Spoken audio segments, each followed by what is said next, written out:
Hello everyone. ఈరోజు video వచ్చేసి దొండకాయ రోటి పచ్చడి అండి. రోటి పచ్చడి అంటే రోట్లో చేస్తా అనుకునేరేమో, కాదండోయ్ మిక్సీలోనే చేస్తాను. కానీ రోటి పచ్చడిలా ఉంటుంది. పచ్చడి కోసం దొండకాయలనైతే శుభ్రంగా ఇట్లా కొసలు కూడా కట్ చేసి శుభ్రంగా కడిగి పెట్టుకొని, తర్వాత వాటిని ఇలా రౌండ్‌గా కట్ చేసి పెట్టుకున్నాను. మనకు పచ్చడికు కారానికి సరిపడినట్టు పచ్చిమిర్చి కూడా కడిగి పెట్టుకున్నానండి.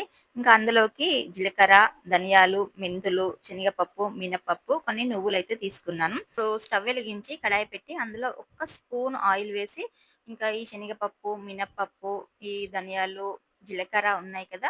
మెంతులైతే కొద్దిగా తీసుకోవాలి. వీటన్నిటి నుంచి ఒకదాని తర్వాత ఒకటి కొంచెం వేయించుకోవాలండి. కొద్దిగా వేగిన తర్వాత నువ్వులు వేసి, నువ్వులని కూడా వేయించుకోవాలి.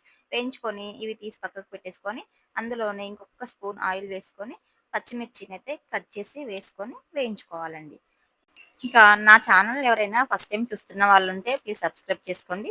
అలాగే సబ్స్క్రైబ్ చేసుకున్న వాళ్ళందరూ గూడా ఈ వీడియోని చివరి వరకు చూసి నచ్చితే ఒక లైక్ అయితే ఇవ్వండి. ఇంకా వీడియోలోకొచ్చేస్తే ఇంక పచ్చిమిర్చి మగ్గిపోయిన తర్వాత తీసి పక్కకు పెట్టేసుకోవాలి.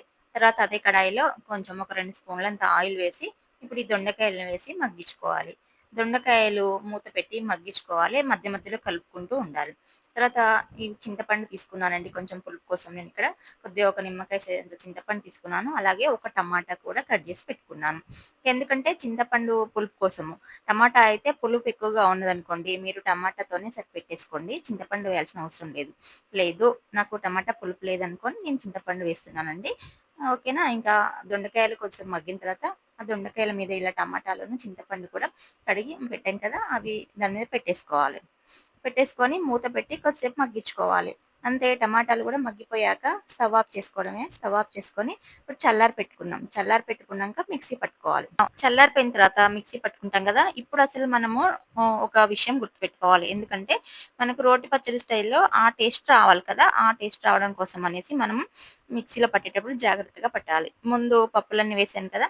ఒకటే స్పీడ్ అండి. ఎలా ఒక్కసారి ఇలా తిప్పి వదిలేయాలి అంతే. అలా వదిలేస్తే బరకగా వస్తుంది.